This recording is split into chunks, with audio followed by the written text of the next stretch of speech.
We're live. Good afternoon. This is the House Judiciary Committee on March the 12th, 2021.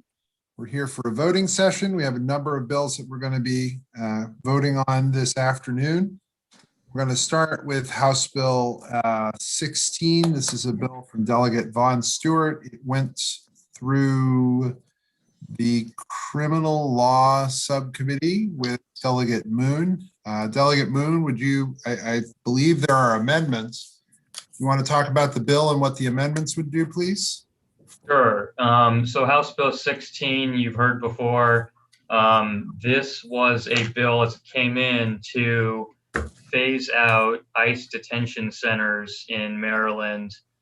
There are 3 facilities that would be impacted in Frederick, Howard, and Worcester counties.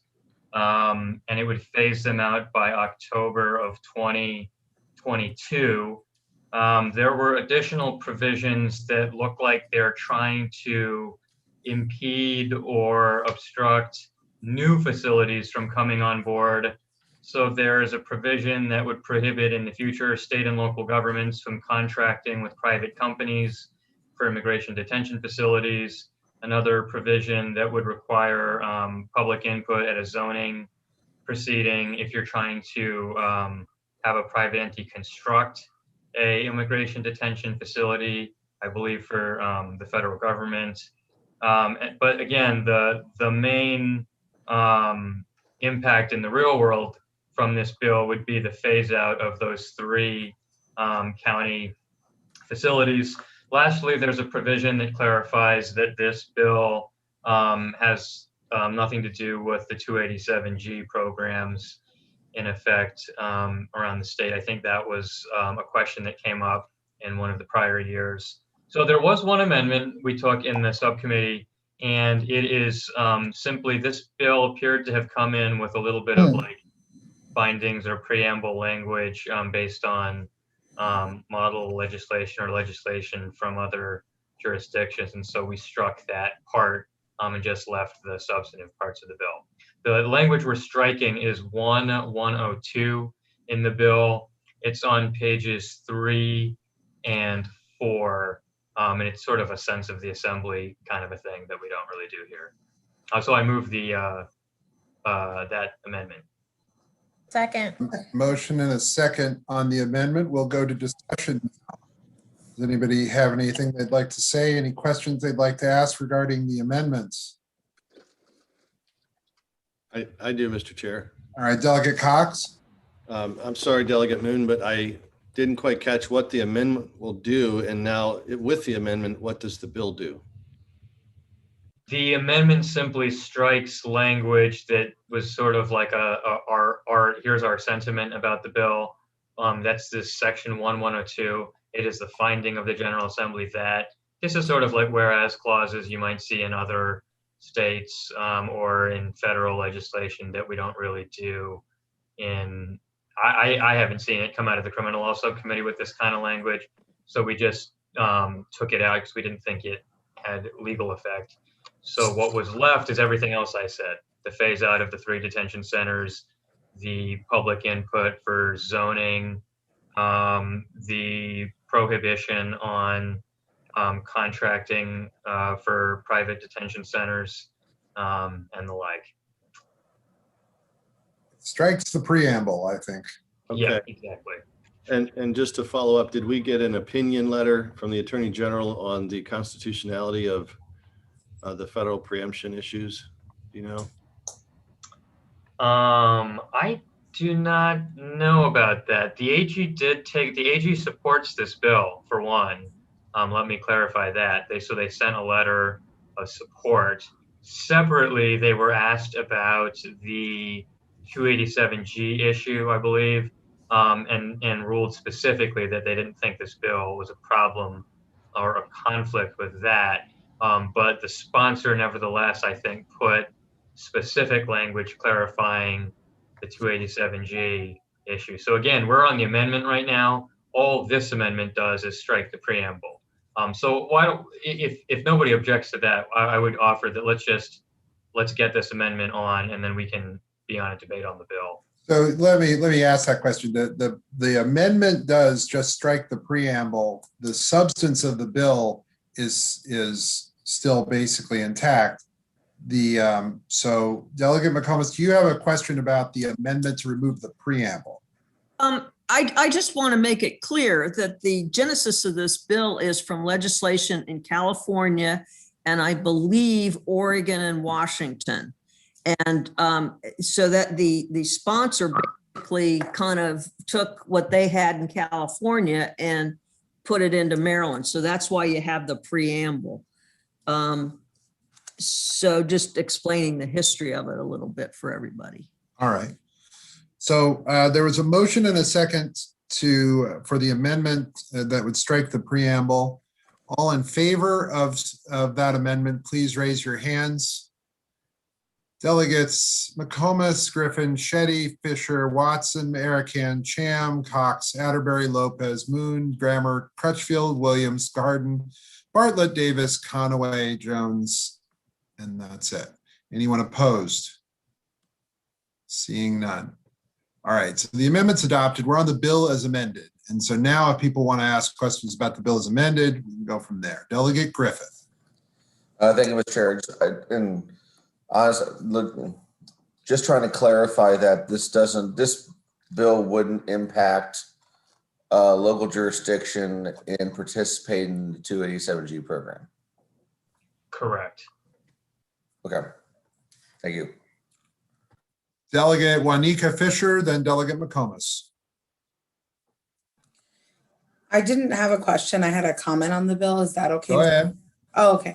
I just wanted to encourage my colleagues to support this legislation. I think it's common sense. I think it's time that we move forward on this bill. I want to thank Mr. Chair for his leadership and Subcommittee Chair Delegate Moon for his as well. So thank you. Delegate McComas. Thank you, Mr. Chair. This is just for anyone that might know. This is dealing with banning of allowing private facilities to house folks that are in detention to be able to go to ICE and leave the country.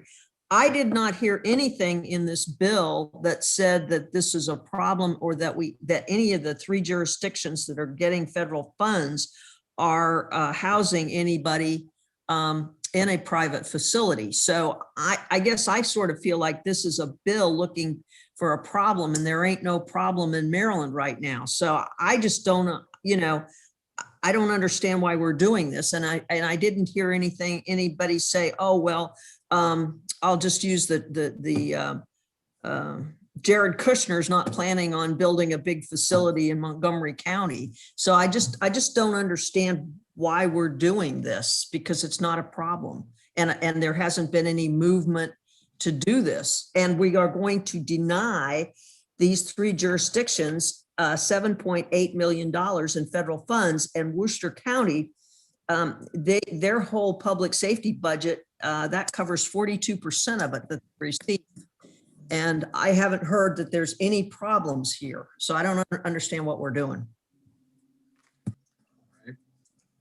Delegate Erican is next, and then Delegate Juanica Fisher for a second bite. Delegate Erican. Thank you, Mr. Chair. I have similar concerns as Delegate McComas. And my biggest concern, to be quite honest, is that here we are again, stepping on local courtesy. These districts, these counties are following federal law. They have a private contract with the federal government.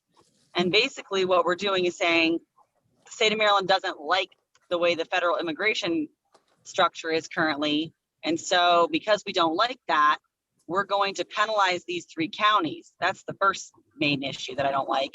The second thing I don't like about this bill, which is something that we've already heard about, is that it doesn't change anything about people in Maryland still being taken by ICE. That will still occur, but now they'll be shipped out of state. So they're even farther away from their family. So it's exactly what Delegate McComas said. It's a solution looking for a problem. And I think it'll probably end up causing more problems.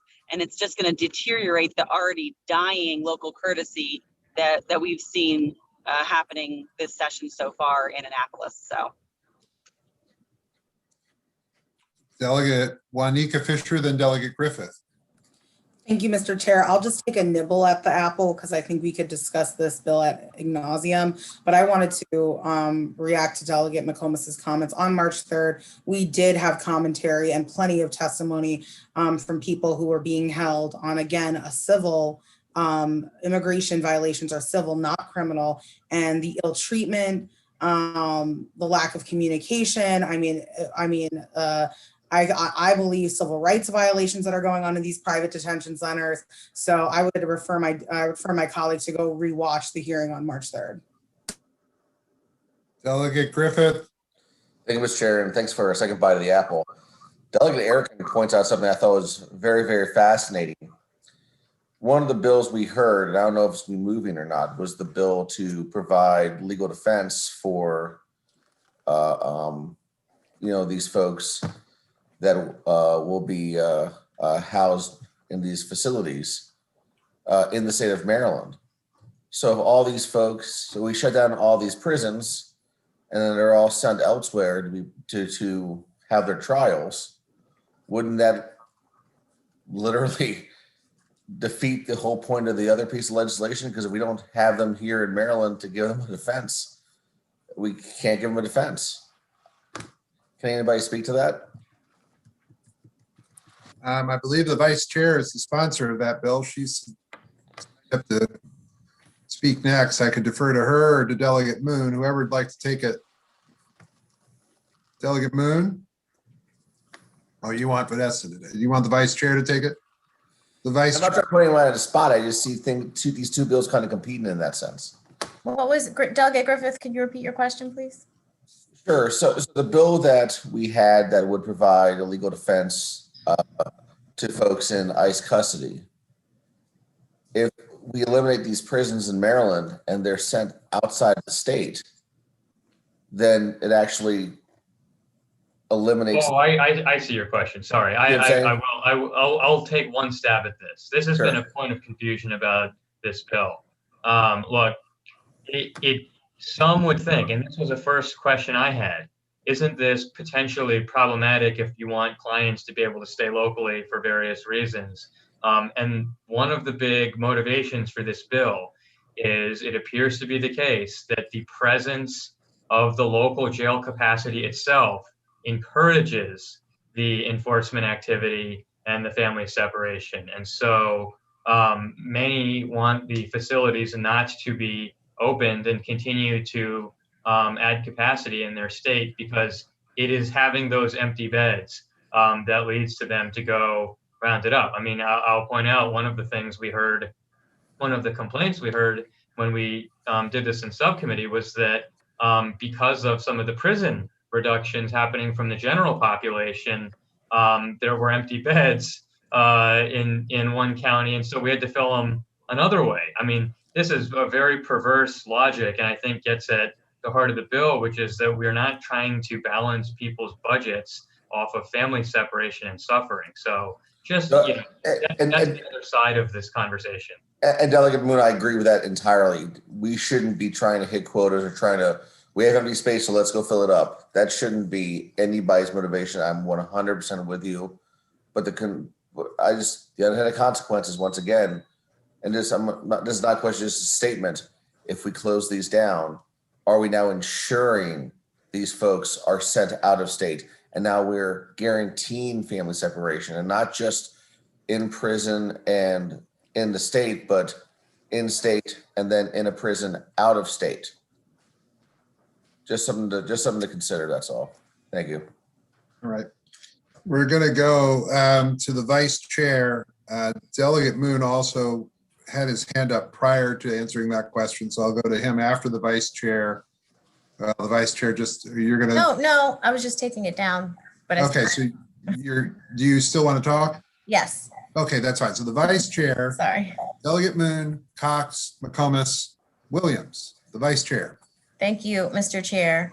So just a couple of points, because one of these facilities is in Howard County, and this has been a source of ongoing contention and the source of demonstrations and different advocates trying to work with the administration to fix problems in the detention center. So in October of 2020, the Office of the Inspector General in the Department of Homeland Security issued a report entitled ICE Needs to Address Concerns About Detainee Care and Treatment at the Howard County Detention Center. And some of the violations that they found during an unannounced inspection, it says there are violations at the detention center that threaten the health, safety, and rights of the detainees. They did not meet the standards for detainee searches, food service, and record requirements for segregation and medical grievances. They violated detention standards by excessively strip searching low custody detainees, leaving their housing unit to attend activities, including church and other things. So because of that, they failed to provide detainees with 2 hot meals per day. And there are issues with segregation. And so there was an extensive report issued.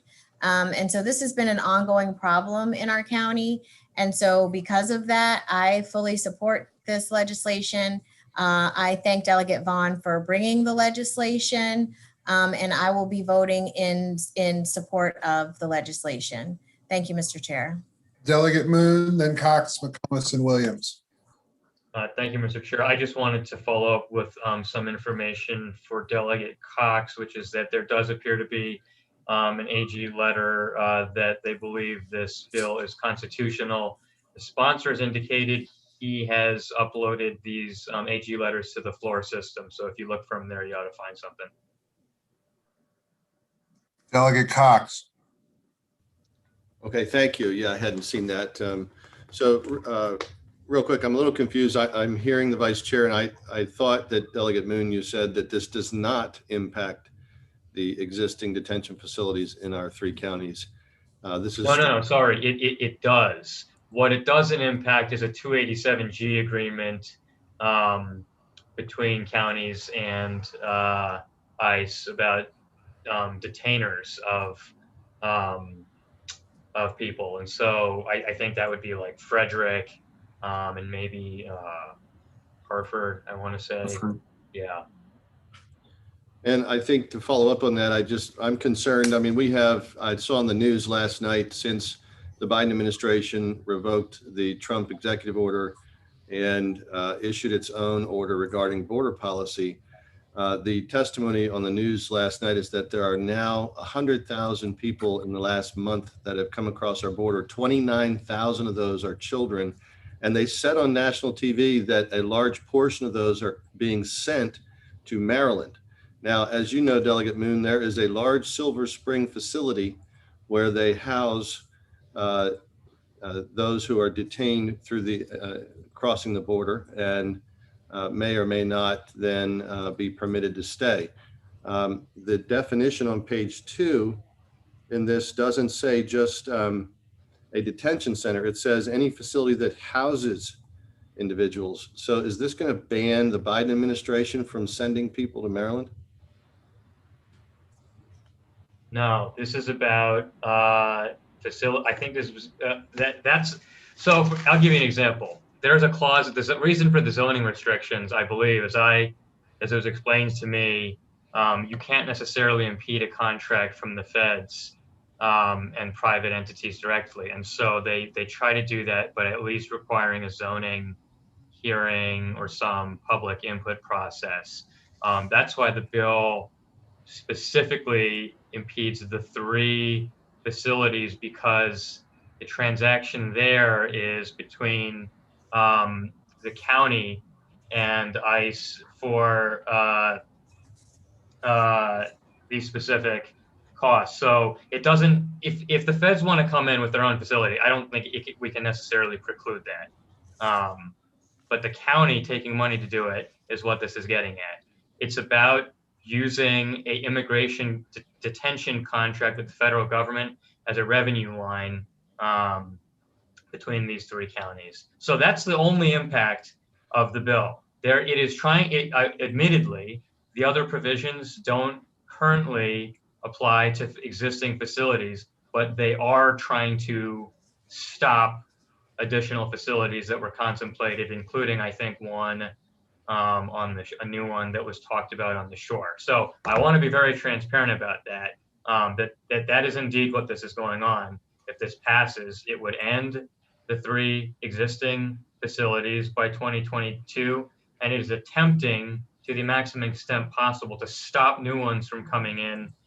And where the feds can trump the state to get one anyway, it at least tries to get a public input process going as to the zoning of that facility, if that's perfectly clear. And no impact on 287G. That's in an entirely separate bill. Well, I hear you, but I think it does impact 287G because these contracts interplay. I mean, you wouldn't have a county. There's a specific clause at the bottom of the bill. I think it's it's page 5,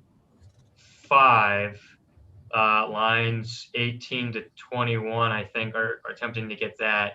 And I also think one of the letters on the floor system pertains to this question. So I really think you ought to be satisfied, if that's your concern, that it's not that. But again, it is trying to do a lot with respect to stopping these facilities from coming into Maryland. Well, I think it's overbreadth and it certainly interjects with federal immigration laws. So I believe this bill will endanger Frederick. And you've said this is one of the areas you're targeting. And I think that's unfortunate. So I'll be voting no, but thank you. Right, Delegate Williams, then Lopez are the people I see next. Delegate Williams. Yes, thank you, Mr. Chair. I just wanted to, I had in my notes, and I guess I was trying to address Delegate Griffin's concerns, comment, question about whether or not this bill would force detainees to have to now go to other states. And in my notes, I have what will probably more likely happen is that they wouldn't get sent to facilities in other states, but would be released with an ankle bracelet is what would happen. Just to kind of get at Delegate Griffith's question earlier. But I appreciate Delegate Stewart bringing this bill. I think it is an important bill for our state and for our communities to send a very clear message. That while, yes, if the feds want to build their own facility, that's one thing, but in terms of utilizing our county resources and trying to fund our county resources by the funds from the federal government to fill our county centers, I think that's a message that we should be sending. So I will be voting in favor of this bill. Thank you. Delegate Lopez. Thank you, Mr. Chair. I'm very excited to vote for this bill. I represent two of the country's 4 most diverse communities, Gaithersburg and Germantown. We're almost majority immigrant in the high 40 percentile. And I'm excited to vote for this bill for all of the reasons that my colleagues have mentioned, but especially because the only opposition to this bill were nationally recognized hate groups. So, when you're standing on the opposite side of white supremacy, you're making the right choice. And since I'm the only person that has their hand up, I'll call the question. All right, there's a motion to move the previous question, but we did not actually have a motion. The motion was not yet made on the bill. Move favorable, I amend it. I will ask. Second. I hear a favorable motion and a second. Is there any further discussion on the bill? Seeing none, we'll take a roll call. The Vice Chair, Yes. Delegate Arakan. No, and not because I'm a white supremacist, but because I believe that Democrats and Republicans made these federal immigration laws. Delegate Bartlett. Yes, because of Section E, it says that we're not trying to preempt federal law. Delegate Cardin. Yes. Delegate Conaway, Yes. Delegate Cox, No, and I would echo what Delegate Erickson said. Delegate Crutchfield, Yes. Delegate Deborah Davis, Yes. Delegate Juanica Fisher, Yes. Delegate Grammer, No. Delegate Griffith, No, and I also echo my colleague's statements. That's very offensive. Delegate Rachel Jones, Yes. Delegate Lopez, Yes. Delegate Malone, Yes. No. No. No. Please. no. I hear a no vote from Delegate Malone. I will confirm saying, please, Delegate Malone, just to be sure, cast your vote again. Correct. No. Thank you. Delegate McComas, No, and I'm disappointed that that word has been used. Delegate Moon, Yes. Delegate Shetty, Yes. Delegate Cham, No. Delegate Watson, Yes. Delegate Williams, Yes. 13-7.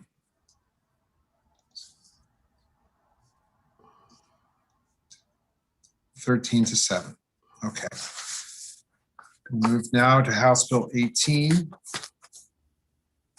House Bill 18 deals with the right to counsel in some cases related to evictions. There are amendments. The amendments make changes to the purpose paragraph.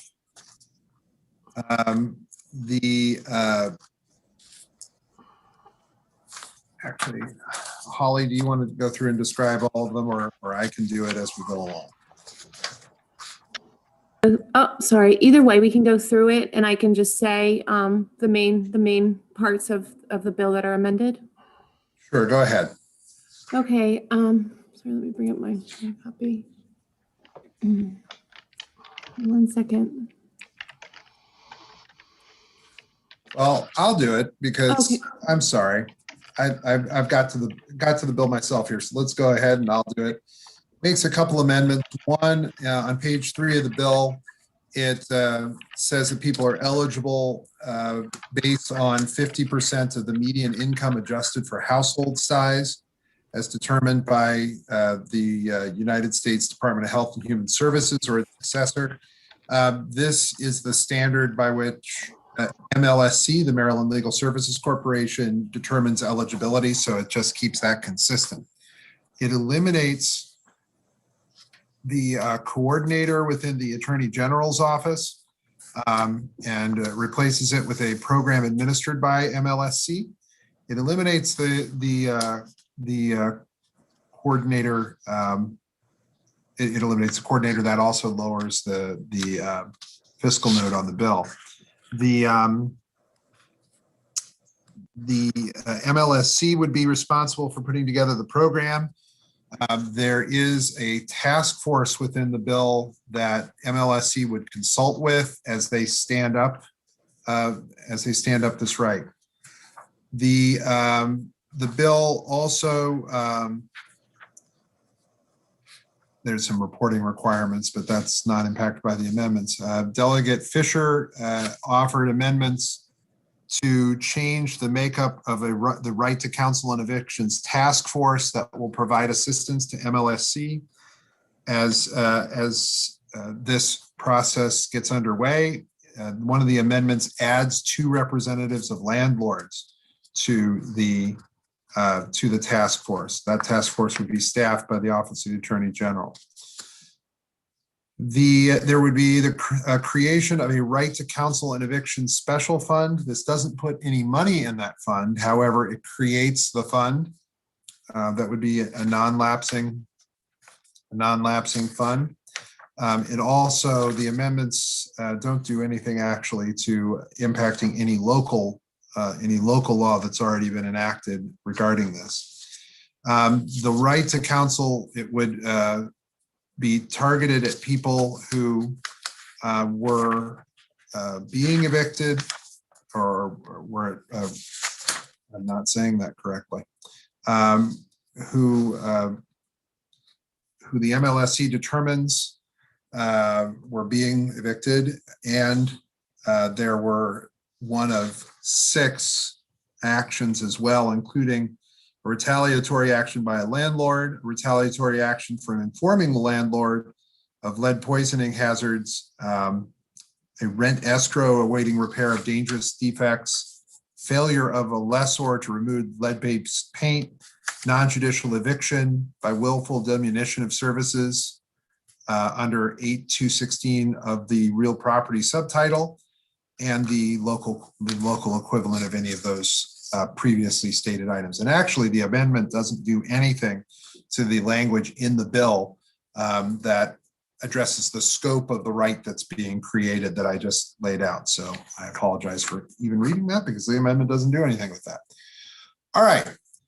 That is what the amendment does. It's basically also what the bill does. I'll make a motion to adopt the amendment. Second. There's a second.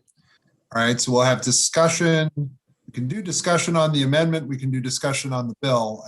I think the amendment basically creates the bill, but Delegate Juanita Fisher, we'll start with discussion on the amendment.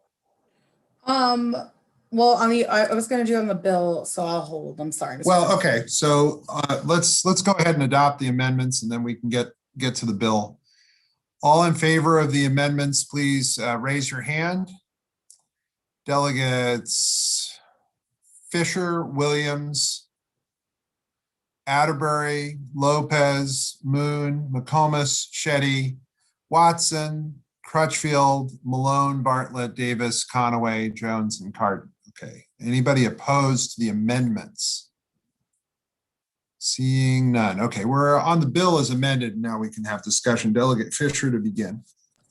Thank you, Mr. Chair. And I want to thank you and all the committee members that have worked, and especially you, Mr. Chair, tolerating my calls on this bill. It's been really great. And I want to thank the speaker as well, our speaker, Adrian Jones, for making right to counsel a priority as well when it comes to counsel and evictions for our low-income families and renters. I would appreciate and urge a favorable report from this committee. And I really did appreciate the comments, even those that aren't totally for this legislation. Delegate Malone's insight and comment on this bill as well was much appreciated. And I think the work product we have today is very fair and reasonable during these times. So thank you, Mr. Chair. Thank you very much. Are there further comments or questions on the bill as amended?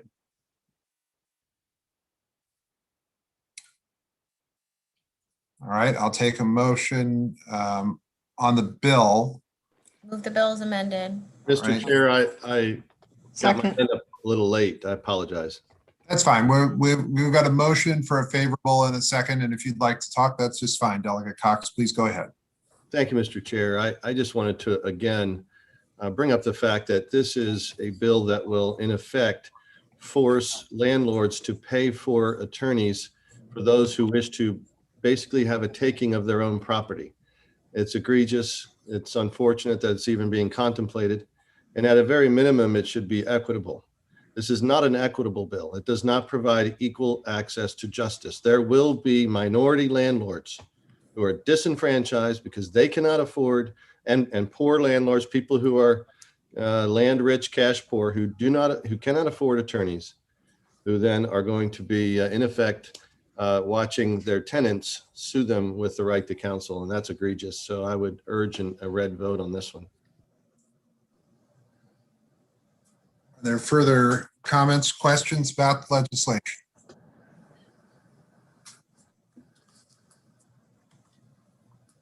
All right, seeing none, we will go forward with the roll call on the bill favorable as amendment. The Vice Chair, Yes. Delegate Arakan, No. Delegate Bartlett, Yes. Delegate Cardin, Yes. Delegate Conaway, Yes. Delegate Cox, No. Delegate Crutchfield, Yes. Delegate Deborah Davis, Yes. Delegate Juanica Fisher, Yes. Delegate Grammer, No. Delegate Griffith, No. Delegate Rachel Jones, Yes. Delegate Lopez, Yes. Delegate Malone, No. Delegate McComas, No. Delegate Moon, Yes. Delegate Shetty, Yes. Delegate Cham, No. Delegate Ron Watson, Yes. Delegate Williams. Yes. All right, 13-7. Okay. Now what? Let's go to House Bill 523. All right. As introduced, House Bill 523 is a Baltimore City bill that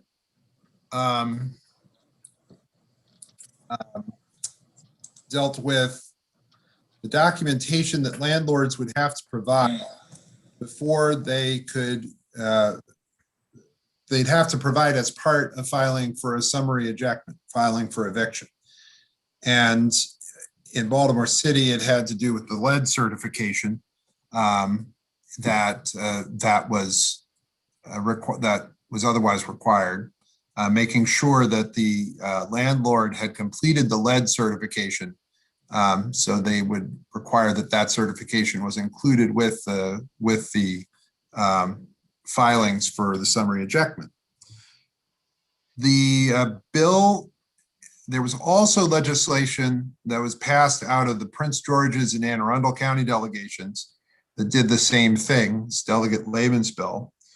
And so what we're doing here today is we're moving forward with Delegate Attar's bill, but it becomes a statewide bill. So it would require people, if they were going to file for a summary ejectment, to show that they had abided by those local requirements for certifying. And the important part of the bill is, at least on the second page of my version, which says in section number 2, at the time of filing a written complaint, the landlord of the landlord's duly authorized agent shall submit documentation to the district court demonstrating the rental property is licensed with the county in compliance with all applicable rental property licensing requirements and is in compliance with all registration requirements under Title 6, Subtitle 8 of the Environment article. So that would largely deal with lead paint. It would require that they were in compliance with rental property licensing requirements and in the jurisdiction. Somebody else is not on mute. Delegate Watson, maybe he's not on mute. There we go. So that is effectively the sum and substance of the bill. I will say one of the amendments, and we'll get to the amendments here. Does it deal with the Baltimore City local law? Holly, just remind me, this includes the Baltimore City local law as well, right? Yep, we kept that in, and that's going to be on page 6 of the amended redraft that you have. Yeah. And all we did is when I changed that, I just made it conform with the state version. Right. So it's part of the quirky nature of the Baltimore City Code, the local law that the city has to have that specific part of the bill. Okay, so to that end, there are amendments that put the bill in this posture. I'm going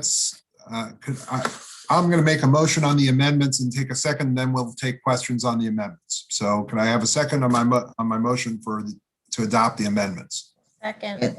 All right. So now we've got a motion and a second on adopting the amendments, and we'll start with Delegate Conaway. Did you say Conaway? Yes. Okay, my computer's breaking up.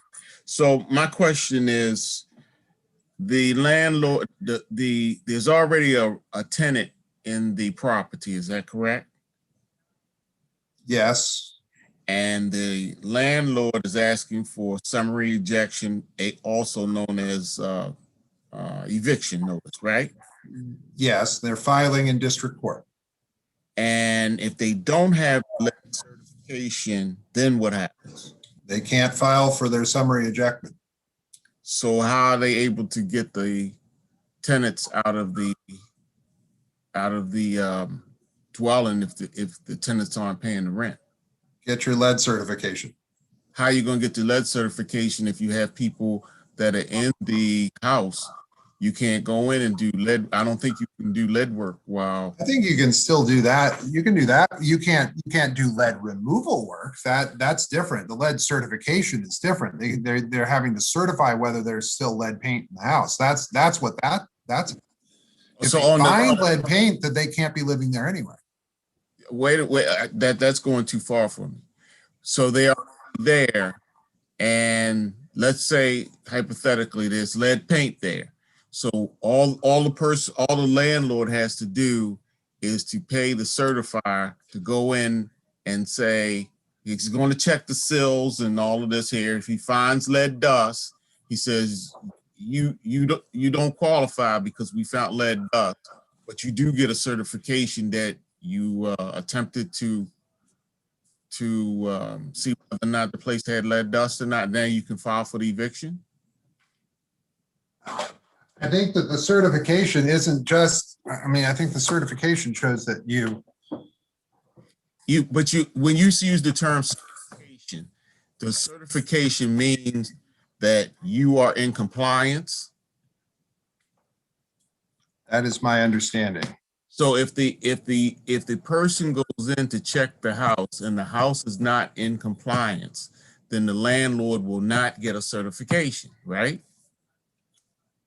If they're not in compliance with the lead paint requirements in whatever jurisdiction, then they wouldn't be able to get a certification to rent the property. And I guess that's the point of the bill. If you're not properly able to rent because you're not meeting the rules that the local jurisdiction has set out to rent the property, then how can it be a rental property in the first place? Because you're renting it in violation. A tenant is there, and that's why you're going to court for a summary eviction, because you have a tenant in the house with a violation. Now, how do you get the person out? How do you get the tenant out? How does the landlord get the tenant out if they're not able to get the certification, and if they're not able to get the lead abatement done? Some of it you can cover up, and some of it has to be removed, as I understand. Right, but I think the point is, in the first place, you couldn't rent the property if there was lead paint there in the first place. Why do you keep saying that? Because that's what's happening. People are renting property that has paint. They are doing that. So we're beyond the rental part.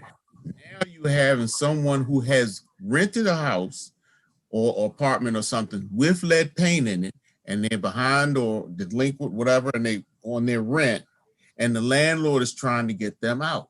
How does the landlord get them out of their lead paint house that they owe rent for? I understand what you're saying, but I guess what I'm saying is they shouldn't be renting the house in the first place. I do understand. And what I would also say is I believe that the landlord, if they need to do an assessment and get the certification of lead, I think they would have the right to enter the house and get a certification done. And if it showed that there was lead paint in the house, then they would need to take action to mitigate the lead paint. Otherwise, they can't rent the property. The property's already being rented. They go in, they find out that there's lead paint in there, and they say, well, some of the lead paint on the windowsills, we can cover it up with the sealant paint. There's a paint that you use for sealant, but there's other things. You might have a lead pan in the kitchen that's painted over, and they might say that has to be torn out, and that's going to put so much lead dust in the air, no one can be living here while that's going on. So how do you deal with that? Well, I mean, I think it's a little bit beyond the scope of the bill. I think that the bill itself is saying that these rules and laws already exist in local jurisdictions.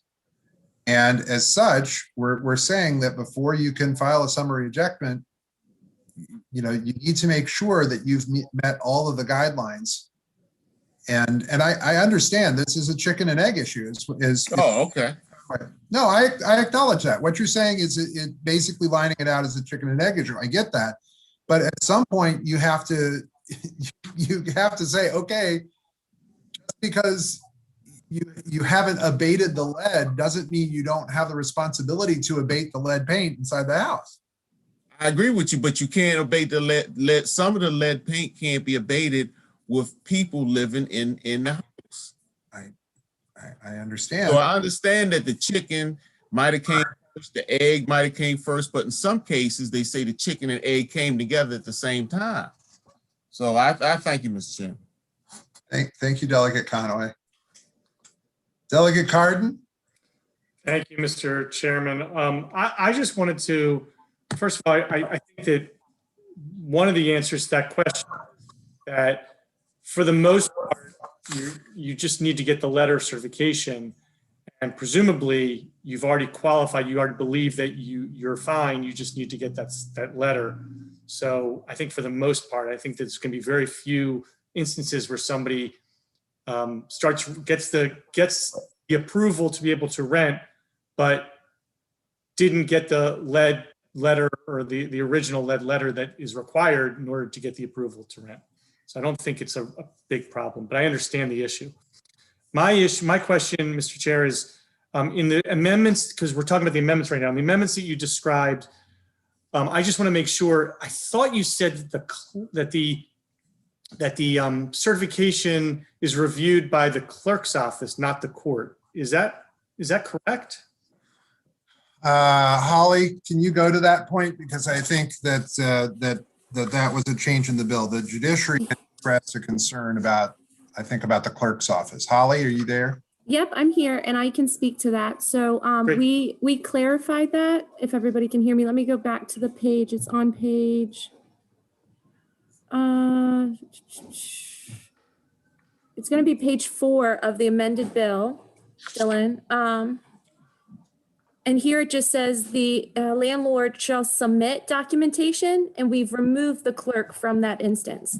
So the court can determine, in other words, the judge can determine who's the right person to. Exactly. So the judge says the clerk can, then the clerk. Filing the landlord or the landlord's agent just needs to submit the documentation with the complaint, and then later the judge can evaluate whether or not that is proper.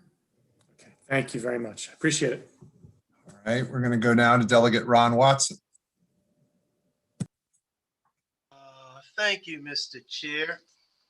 Question for you. So just taking it from the top, I have a home, I seek repossession, and when I go to court, I have to have a certification that there's no lead paint, correct? Which county are you in? Prince George's.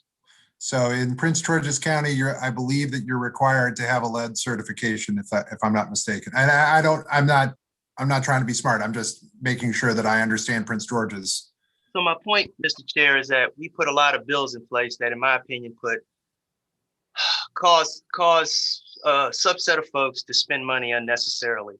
Why doesn't the bill state that the lead paint requirement is waived for properties built after 1978?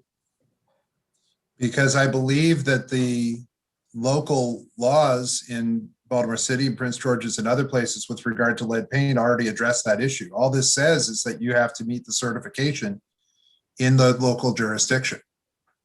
So if I have a property built in 1980, I still have to get a certification? Somebody still has to physically come in the house to take samples? Is that what it said? Is that the law in Prince George's County with regard to, I don't know what the law is. I'm just saying I had several properties, they were built after 1978. And I'm just wondering if I have to pay somebody for something, for them to look for something that we know doesn't exist because lead paint was no longer used after 78. What I'm saying is that what this bill says is that before you can file a summary ejectment, you have to be able to certify that that you are meeting whatever requirements are set by the local jurisdiction, by your county. So the Baltimore City lead paint rules and rental rules, you have to be able to certify that you're in compliance with all applicable rental property licensing agreements. And rental property licensing requirements in that local jurisdiction. Okay, I get it. Thank you. Okay. So we're not changing the local requirements. We're saying you've got to be in compliance with them. Okay, got it. All right. Delegate Malone. I have a couple questions. One concern is the fact, have we followed up with district court? This is going to produce, there's 650 filings tied to evictions, I think, a year. That means 650,000, by the way, 650,000 additional MDEC filings. Is that something the district court is prepared to handle? And then the next question is, how will the district court know whether or not it's an affected property or not? I've received some information that says that MDE is creating a database regarding that area, but that database is not going to be finished till November 2021. And that's my understanding as well, is that they're in the midst of creating that database, and that the court, again, we're requiring the person to demonstrate that certification, demonstrate that they're meeting the local requirements to be able to rent the property. So, and part of that in some parts of the state would be a lead certification, and in some properties would be a lead certification. If the bill further says, and it's on, I think, the 4th page of the reprint, the landlord has to prove by preponderance of the evidence the information under subsection 2B1. If they fail to provide proof, the court may not enter a judgment in favor of the landlord. So if they provide the evidence by a preponderance of the evidence, then I think that they've met their burden. The other side would have to say, no, they didn't meet their lead paint requirement. No, they didn't meet whatever other local requirement was out there at that point. What's the effective date of this bill again? I think it's October. Well, if this database isn't going to be done till November 21, and of course, sometimes when governments to do something, they fail to get it done in time. I see that being problematic. I think you could have a landlord saying, yeah, it's good, and then you could have a tenant saying, no, it's not, and the answer's out there, and at least some evidence towards the answer is out there by way of this MDE database. So maybe we need to have a different effective date, or at least I think we need to go back to the bill sponsor to have these issues touched upon. I can understand that. And let's put a pin on the effective date issue here for just a moment. We'll hear from Delegate McComas and Williams and come back to that. Delegate McComas. Thank you, Mr. Chair. Okay. Just a quick question. It's my understanding, and I could be, living on an island in the Antarctica, but I thought lead paint diseases had gone down, that there weren't as many children being affected with lead paint, because it's kind of like, no, that I had understood. And so what I'm wondering is okay, for children, a place where there's lead paint, where there's chipping, that's very dangerous. But for older people that are not going to be, I guess, kind of hanging out at the windowsills and the flakes and everything. In other words, it's not as bad a situation. So I'm just kind of wondering if, in a perfect world, this sounds good, but I think a lot of people, if this could be a problem for a lot of folks that use these rental properties for their retirement, and a lot of people that are, older, that have bought into this and don't have the IRA or the retirement account. And this could affect minorities and immigrants that have bought properties to try to, live the American dream. So I'm not sure that this is not gonna have some unintended consequences. Just a thought. And also, I think it's also a potential taking, because you're saying to the person, somebody can stay there, but in order to get them out, you have to have a certification that regarding lead paint. And I just think it's, I mean, those requirements already exist, and I don't think that any lead paint requirement anywhere across the state or anywhere else in the country has been classified. Famous last words, I'm sure to be famous last words here, but I don't believe that it's been found as a taking. I think that there's a rational basis, at least for that. Well, it would have to be more than a rational basis, but even, okay. Well, let me go to the question. Do any other states require that you have to have your certification before you can file suit to get somebody out, to eject the person from the property? I'm not aware of what other states do in this area of the law. I don't have an answer to that question. So it's very possible that to require this extra piece of paper, I mean, it's illegal, okay, granted, but to put the affirmative duty on the landlord, okay, Good, Richard. in order to just get this property back, is that not an issue of a taking? I think that what's being required here is they're required to meet the local regulations related to whatever issues. It could be lead painted, whatever issues that are necessary to be able to rent the property. So they have to do that already on the local level. The only place where they can file to do a summary ejectment or an eviction is in district court on the state level. So we're the people they've got to come to handle that. And this is just a way of enforcing, a further way of enforcing. You've got to be able to demonstrate that you've done what you need to do to properly rent this property in order to then evict somebody from it. But the thing is, this basically forecloses any legal remedy to get them out of the property if they can't do this. If they're not renting the property appropriately in the first place, if they're not meeting the existing local ordinances to rent the property, I see Delegate Conway and my chicken and egg are about to come back into the conversation. I think, this is the thing. I think that you have to be able, at some point, to be able to say, these are the rules to be able to rent your property. We want to make sure. Okay, but let me ask you this. If I can't or won't, in other words, I don't have the certification, the property's been rented, the person stops paying rent, okay? And so you've got like 6 months, a year, they could stay in there a year because I can't or I won't get the certification to have them ejected. Okay, is that fair?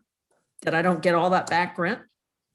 I mean, you're kind of like you're saying, okay, you didn't get a $50 thing. So, you're going to have to give up the thousands of dollars that you've lost in rent. Now, where's the equity? Where's the parity? I don't see any. I think that the solution to the problem is to get the $50 lead certification if it's what's required. And by the way, it's already required with the registration requirements. I think this is under Title 6, Subtitle 8, Part 3, the second part of the what's there on 2 Roman I 2. I think that's where the lead requirements live in the environment article. And I was just looking around to go and grab that book. So I'm going to do that for a second, for 2 seconds, and Delegate Williams is going to talk. All right. Thank you, Mr. Chair. So I think we are really confusing stuff here. What this bill does, it just simply says in your jurisdiction, if your jurisdiction requires you to get a lead paint certification in order to get your rental license, okay, then if you try to evict your tenant, you just have to show that you complied with your local jurisdiction's regulations.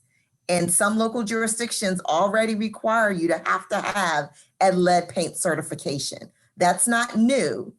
That's existing. That currently is in place. You have to have it. I think conflating this bill with the other bill that's over in ENT is not necessary because they have to have their lead paint certification currently. And only thing they have to do is when they go to court to evict the tenant is provide the number that they should already have currently, regardless of whether the bill in ENT passes or not, to say, this is my lead certification number. Please move my motion for summary ejectment of my tenant who's not paying rent. So this is a really easy peasy bill. I'm not certain why we're worried about children with lead paint poisoning. I mean, we should be worried about children with lead paint poisoning, but this is not that bill. This bill is just simply says, you just need to indicate your lead paint certification number in your motion when you're filing. That's it. That's it. So to answer, and I moved the question, Mr. Chair, sorry. I'm going to hang on one second. So let me just be clear as to where we are kind of procedurally. We're on the amendment. Oh, sorry. We adopted the amendment. People like to move the question here all of a sudden all the time. That's great. But we're on the amendment, so we need to do that first, and then we'll go to the bill. There are a couple more questions. I mean, basically though, the way I'm looking at this now, I feel like we're kind of moving to the bill. So let's do this. Can I get the motion on the amendments to adopt the amendments? So moved. There's a motion on the amendments. Is there a second? I'll second. The vice chair has signaled that she's second. All in favor of the amendments, raise your hand, and then we'll continue on the bill. Conaway, Shetty, Watson, Atterbury, Lopez, Moon, Crutchfield, Cardin, Davis, Jones, Williams, Clippinger makes 12. All right, so we'll go now on the bill as amended, and I see Delegate Conaway, Arakan, Grammer. So Delegate Conaway. Thank you, Mr. Chairman. Thank you, committee. I'm a little bit irritated about one of the comments that was made. So I would like to ask, Mr. Chairman, do people drive cars without a driver's license? Do people drive cars without insurance? Yes. Do people rent houses without lead certification? So I mean, you just warned me about that. You can't understand. I mean, one person doesn't understand what I'm saying. Another person makes a comment that is such a simple idea that it's like ridiculous that I'm bringing this up. But I'm looking at an article that says Baltimore tenants organized against billionaire slum landlord. We have slum landlords in Baltimore and have had them.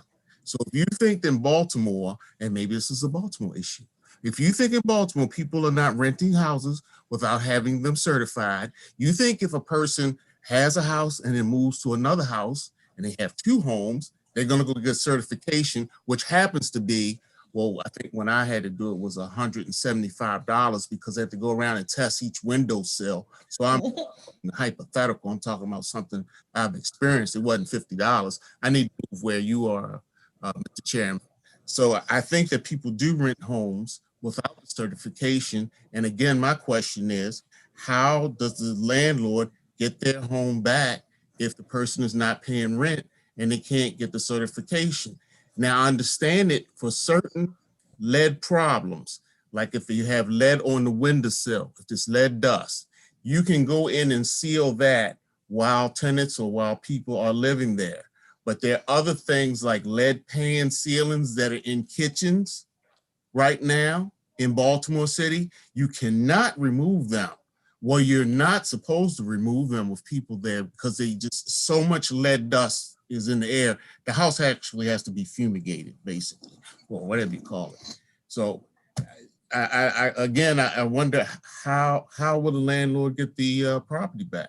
Because that's a beautiful deal. If the landlord can never put you out and you don't have to pay rent and they can't abate the lead, I mean, you just get to stay there forever for free until it's foreclosed on.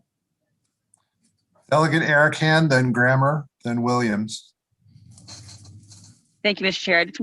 I understand now exactly what the issue is that Delegate Conway is raising, and I had fully intended to vote for this bill originally, and now that he's explained his concerns, I do not intend to vote for this bill because he's right. When I first started being a landlord, I did not even know that there was certain requirements in Baltimore County, and for maybe 2 years, I rented my property without understanding fully what was required of me until, I took the time to look into, and that's me and my husband, and we're pretty with it when it comes to laws. We didn't even think to look.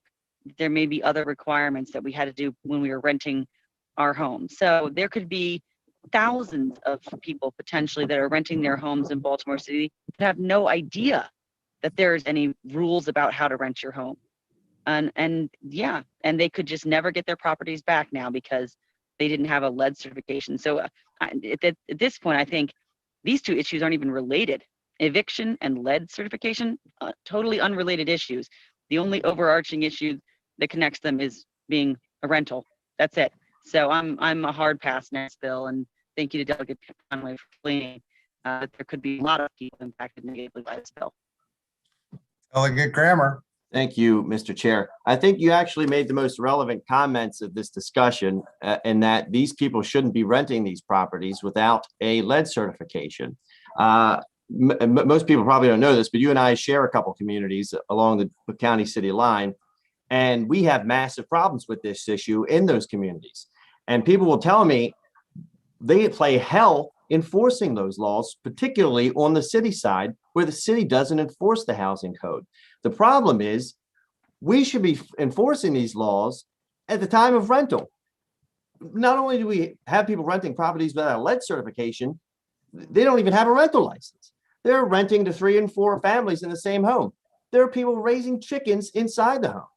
If we want to do this, we should just have functional housing codes, so I can go back to my row home communities and say, look, we're going to fix all this. What we're doing, this is not what this bill does. What this bill does is questions the lead certification at the time of summary ejectment. What summary ejectment happens when a lease is expired and the tenant won't leave, when the tenant doesn't pay rent and they won't leave, when the tenant has violated a lease agreement and they won't leave. Now we're going to question the lead certification. Look, I agree 100%. Let's actually fix our processes so we have functional housing policy, but let's actually do it before we're letting these slumlords rent the damn properties. What this bill is going to result in is legitimate circumstances, tenant doesn't pay rent. And for whatever reason, a person can't find their lead certification, and it's just going to be another hurdle for summary ejectment. So if we want to really get serious about this, and I have 10 community associations that would love to talk to you about it, we should actually just enforce the damn housing code at the time of rental. And I don't think anybody would object to that. In fact, I have entire communities that are asking for it.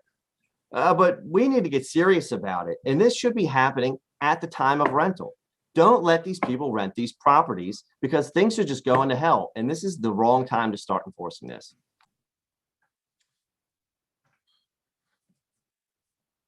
All right. Delegate Nicole Williams, please.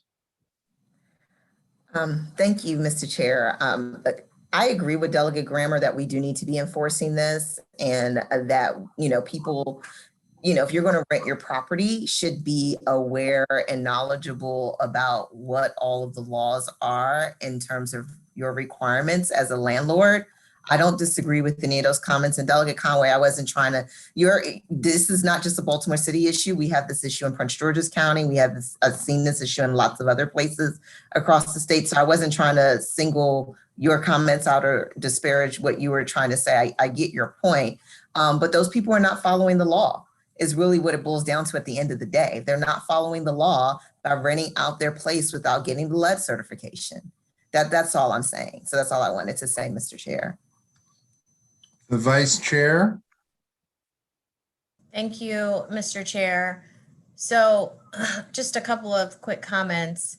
One, I see Delegate Conway's points and understand them in his arguments.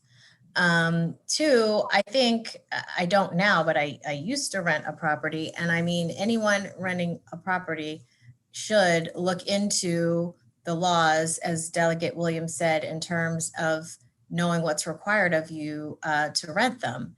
And I think the issue is that I'm looking at testimony now from the legal aid that said that there were over 21,000 default judgments against a tenant, and those tenants were evicted where the landlord didn't even have a license. So it was an illegal eviction. And that the purpose of this law is to make sure that landlords are providing a healthy, habitable place for their tenants to live. Because a lot of times it's the tenants who don't know, they can't afford an attorney. They don't have one, which is why we had that right to counsel bill. Thank you, Delegate Fisher. And so they don't know what is required of the landlord, and they could be getting illegally evicted. So I think that this protects tenants, and so I'll be supporting this bill. Thank you, Mr. Chair. All right, Delegate Cardin. Thank you. Just very quickly, Mr. Chair. I also understand what Delegate Conaway is talking about.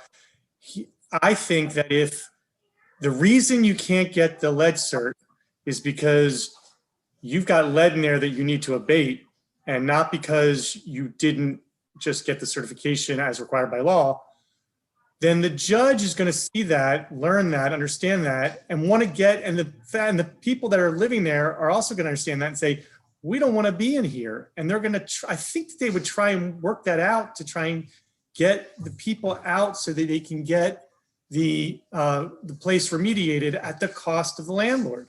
Now, I know Delegate Rammer saying no, but it seems to me that that following the law is what we're trying to get people to do. This may be a little bit backwards in how it's approaching it per Delegate Rammer's comments, which I understand and I take seriously. But it's getting everybody who's serious about being a landlord to understand that they have to abide by these rules, or they're gonna have to give up the opportunity to gain rent from new tenants. And by the way, once those new tenants come in, once they evict somebody, and there'll be notice now as to the fact that they don't have all their stuff in order, and so that this wouldn't happen on the next time with that tenant. So I think it's probably a pretty good piece of legislation. It's not perfect, but I'm willing to support it. All right, Delegate Conaway. Thank you, Mr. Chairman. Thank you, committee. If I can, I think the vice chair could help me out. I know when you're poor, sometimes, so I've been poor, and sometimes you might rent a place that's substandard and all like that. My original question was, how does the landlord get their property back? But I have no problem with flipping the situation, having been poor. And so if a poor person who had gotten taken advantage of gets to stay in the landlord's house for a year or 2 years on free rent, I guess I'm all for it. Thank you very much. Mr. Chair, if I could respond to that. The vice chair. I don't think that this bill addresses that issue. I don't think a tenant should be living rent-free for a year either. I think that's kind of apples and oranges. I appreciated your first argument, Delegate. Right. Well, how's the landlord going to get the property back? I'll ask counsel to answer that question. Thank you. That's been my question the whole time. Delegate might know the answer to that. All right, here's what we're going to do. I think there are a lot of questions that have been asked. One of the questions that was asked was a question as to whether or not the effective date is something that we should be taking a look at to look at the database for this in the first place. So to that end, I think I'm going to stop this right here. I'm going to hold it for now, and we're going to see where whether we can address some of this with a issue, or see if we can address the effective date potential solution, and see if we can answer Delegate Conaway's question as well. All right, we're going to keep moving because we're going to keep moving. All right, so on to House Bill 848, and this came out of the Civil Law Subcommittee.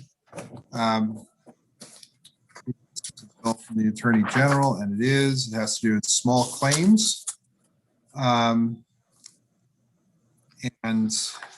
it basically says you can't arrest or incarcerate someone for a failure to respond to an order to appear in court for an examination in aid of enforcement of a money judgment entered in small claim action in the district court, or to show cause why they shouldn't be found in contempt for failure to appear in aid of a small claim action in district court. So basically, you're talking about small dollars, and you're dealing with small amounts that were owed. People have moved. People have not gotten notice in some cases. And in some cases, they may have gotten notice. They aren't there. And so for a relatively small amount of money, I think sometimes a couple $100, they could have a warrant put out on them that ends up getting them put in jail. Doesn't happen a lot. It does happen though. And when it happens, it can result in people being incarcerated for a period of time. Move favorable. This is the HOA jail bill, right? Yes, the HOA jail bill. There was a conversation earlier. Delegate Crutchfield indicated that she had a neighbor. Well, actually, that was the person who testified on the bill. She had a neighbor who was incarcerated because of failure to pay her HOA bills. All right, there's a motion for a favorable. Is there a second? Second. And a second. All right. Is there any further discussion on the bill? There's a favorable motion. What's the bill number, Mr. Chair? 848. 848. Anything else? All right, we'll take a roll call. The Vice Chair, Yes. Erican,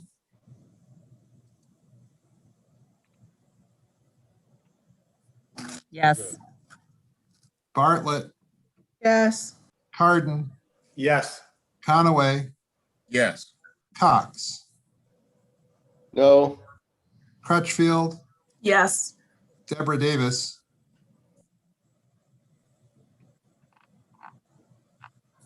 Deborah Davis? Oh, she's in appropriations, so I apologize. She got Okay, folks to testify. okay. Juanika Fisher, Yes. Grammer, No. Griffith, No. Rachel Jones, Yes. Lopez, Yes. Malone,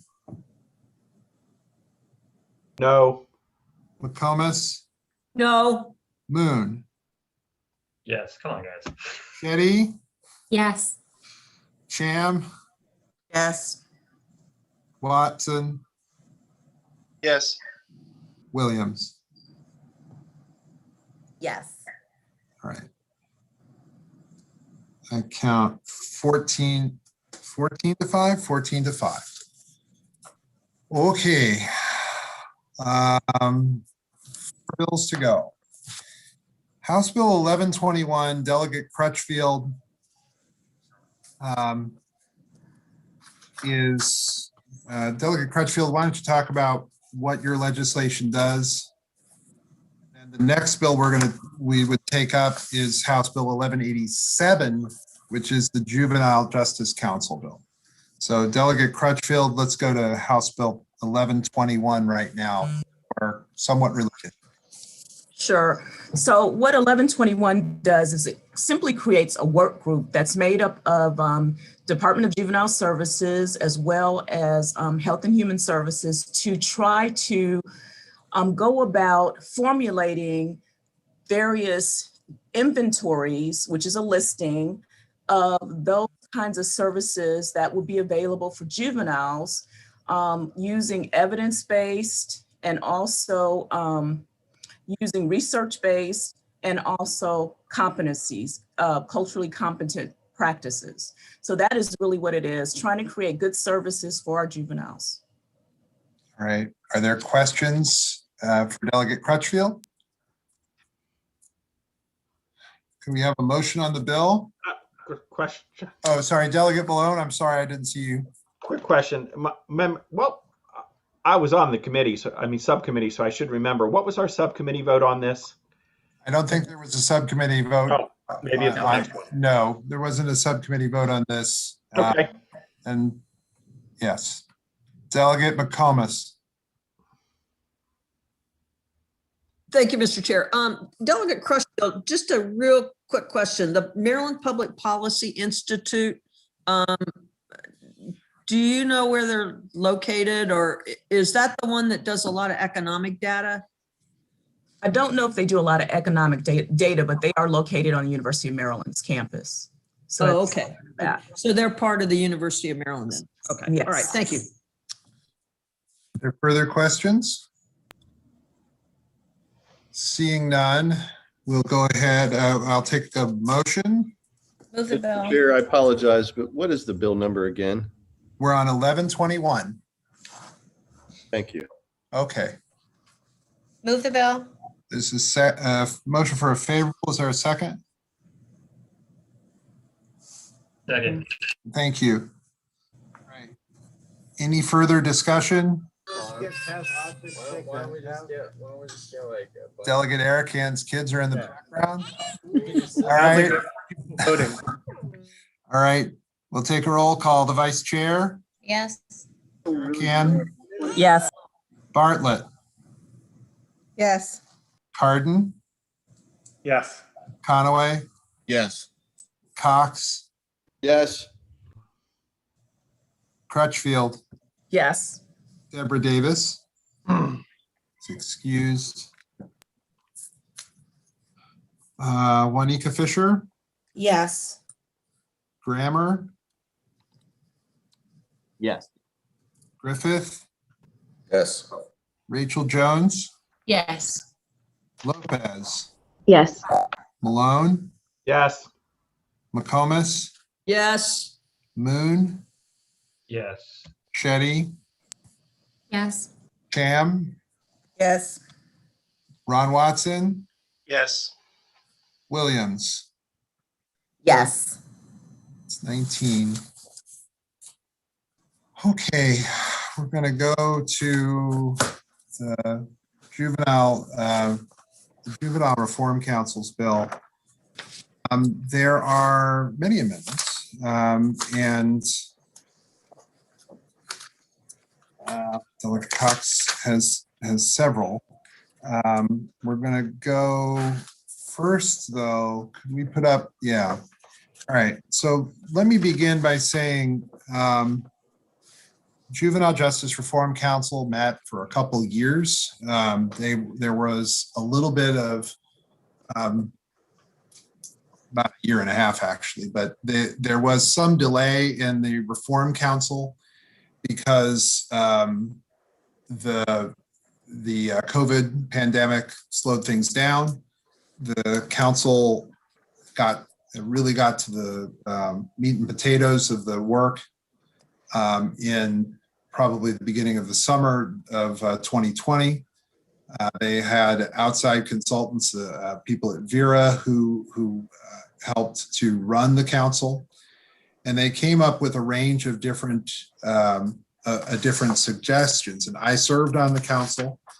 I served on the council along at the time with then Chair Zirkin. Then it became former delegate, now Chair Smith, Senator Carter, Delegates Hippie, and Delegate Jackson. So actually, interestingly enough, of the delegates who are on the Juvenile Reform Council, I'm the only one who's still a delegate. Delegate, I guess, on this committee. Hippie's gone, but Jackson, whatever. So that was wrong. Anyway, they made a range of different recommendations. The amendment before you addresses a couple parts of the bill that are either covered already in regulation or are are fairly technical. So on the third page of the actual bill, there was a change as the bill was introduced to the definition of a delinquent act. And it said that delinquent act does not include an act that is committed in a school and traditionally subject only to administrative discipline by the school. I think the concern by DJS, and they had consulted with me and with the Office of the Public Defender, was that that was very, very broad, or it could be seen as either being very, very broad or very, very narrow. And so it strikes that language. The amendment that I'm offering strikes that language and takes it out. The substance of the rest of the amendments has to do with the citation. The council recommended that juveniles be charged by citation, which on its face sounds right, except in the juvenile setting, a citation means something different than in the adult setting for what a citation is. And in the juvenile setting, it doesn't necessarily mean that they would be seen by a juvenile magistrate and have somebody kind of and have that juvenile magistrate exercise some supervision in those specific cases. So for that reason, that part of the bill was stricken as well. So between those two, those are the amendments that I made. Lauren, have I missed anything in the amendments that I put forward? Just a couple of quick things I would just mention. There were some, these are non-substantive, but there were just, some corrections of an error in the bill and some conforming changes that needed to be made. Basically, they're repealing certain provisions of law in order to be consistent with the recommendations of the council and the changes to current law made by the bill. But the other substantive changes, one of these amendments that are shown, it's amendment number 4, Dylan, is an amendment offered by Chair McIntosh requiring the governor to include in the annual budget bill an appropriation of $2 million for That's correct. Roca, Baltimore. And then amendment number 5 in this set is specifying that the chair of the council may not be employed by or under contract with DJS. So the $2 million to Roca is working now with the Department of Juvenile Services, and they're located in Baltimore. I don't know that they're exclusively in Baltimore, but in any case, they have been working with the Roca organization and have actually seen some success with Roca and the cognitive behavioral therapies that they have been able to bring to some of the kids who are under DJS supervision in the city. The next amendment is, I'll just put on the record, is genuinely with, I think that Secretary Abed genuinely has done a good job in the first iteration of the Reform Council. In the ongoing work of the Reform Council, however, and this is the tie-in back to Delegate Crutchfield's bill a moment ago, we need to look at the programs that are out there. We need to look at the programs and get into the weeds of the programs that are out there that we're sending kids to. And so for that reason, I think that I think that the Secretary of DJS should definitely be part of the council. I just think that we need to have a chair of the council who can drive the conversation, who is not part of DJS, because I think that's the next piece of this puzzle that needs to be addressed. With that, I am going to ask, I'm going to move to adopt my amendments, and then Delegate Cox, there are a number of amendments I have here from you. So let's do this. I have a motion on my amendments. I move my amendments. Could I have a Second? All right. It's moved and seconded. Is there a discussion on my set of amendments? Seeing none, that's fine. All in favor of adopting my amendments, please raise your hand. Shetty, Atterbury, Moon, Lopez, Watson, McComas, Crutchfield, Williams, Jones, Conaway, Bartlett, Arakan, Griffith, Cardin, Malone, Cox, Grammer. I think that's everybody. Did I miss anybody? Okay. My hand was up, Mr. Chair. And Delegate Juanita Fisher. Okay, that's fine. So Delegate McComas, there are a number of amendments that Delegate Cox has issued. Mr. Chair, the only question is, do you have a reprint of the bill with your amendments on it? Online? Do we have that, Lauren? Well, if during this discussion, I can confer with Dylan, I can send it to him and he can show it. I just need a minute, please. That's fine. We will let you do that. In the meantime, I'm going to ask Delegate Cox.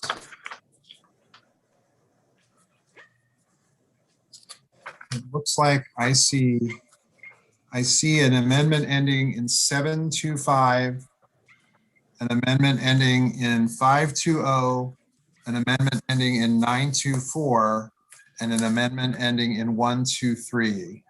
Are those the four amendments you have?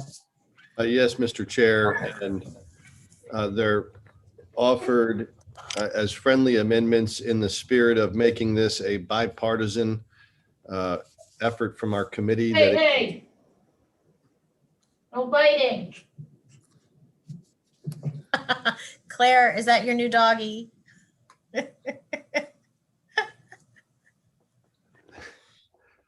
So hopefully it's not a delinquent child either who's on the phone. I have that problem. Okay. Oh dear. All right. I understand.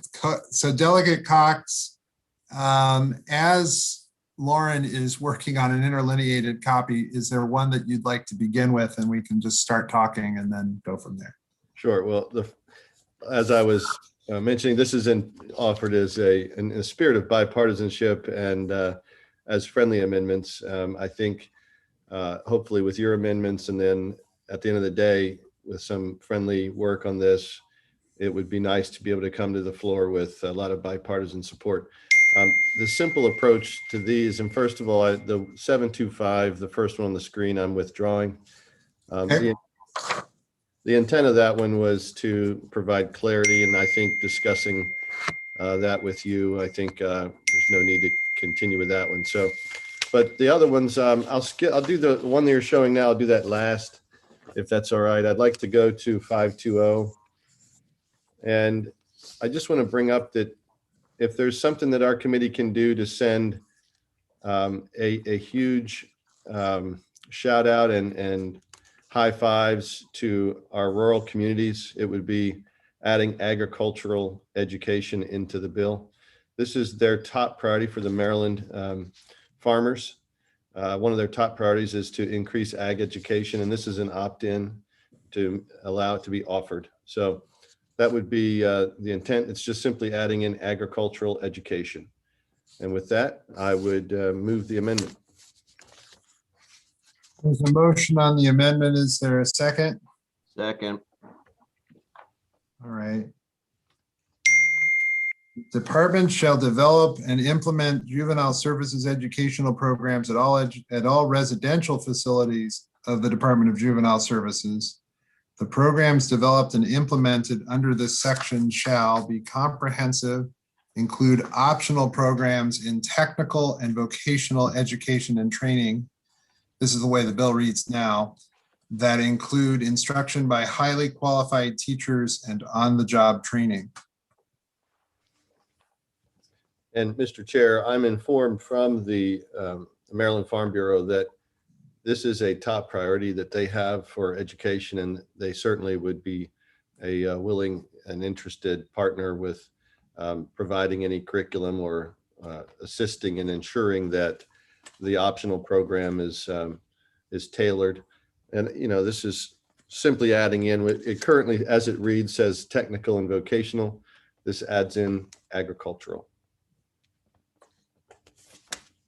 Okay. Comment. Delegate Grammer. Thank you, Mr. Chair. So I served on the fatality review team, and we got an opportunity to look at every one of the cases of a youth who had died in the system. And part of what we discussed, and this is probably where the apprenticeship and technical programs came from, is that there were a lot of youths, most of the youths that have unfortunately had passed or were involved in a murder. They had issues with education and really staying in the public school system. And after a lot of discussion, we talked about ways to find opportunities for education and apprenticeships for students who are really struggling to stick with the public education system. So I just wanted to touch on the background of where that came from. I don't think we talked about agriculture particularly, but I think it's an interesting option. I know I've talked to a lot of people in trades who said they're struggling to hire people who, frankly, they'd be willing to train them on the job if they had someone who would be willing to, just be kind of like an apprentice. And I'm sure that would apply. There's not much agriculture in my district, but I'm sure there are these opportunities around the state for these youths, maybe even Frederick County, I don't know, who could opt into this kind of program. So it's a pretty good idea. I guess where I'm at a loss is I don't want to set DJS up to fail here a little bit. That I don't know whether they have access to optional, and I guess that's your point, Delegate Cox, is that you want them to have programs that include or technical. Where would the ag in? I'm looking to see where that actually would go. It's optional programs in agriculture and in technical and vocational education. I don't know whether DJS has existing programs that focus specifically on agriculture, although I'm not sure that it would surprise me if they did. And Mr. Chair, the Farm Bureau has them ready to go. They've been begging for this for years. It somehow got left out of Kerwin. So this would be a huge shout out to the farm industry in Maryland. Here's another point, Mr. Chair. Do they have vocational programs? Do they have programs that are going to teach someone how to deconstruct and reconstruct an engine or transmission? I mean, that's not what DJS does. They're going to have to tap somebody else to help out with this. And I think that's the point. I think that they have programs in technical and vocational education. I'm not so sure that they have. I'm not sure if they do, and I'm gonna check with DJS here briefly while we're going to continue the conversation. I see Delegate Crutchfield to start, and then Delegate Griffin.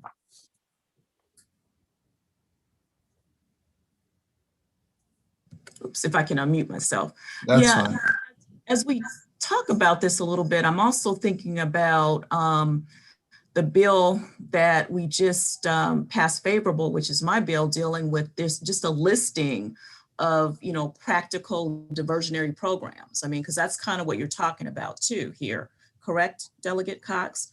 So maybe this is something that we can give to, DJS, and they can work with HHS and maybe come up with some of these more practical kind of programs, because that's really what we're talking about in 1121. Okay.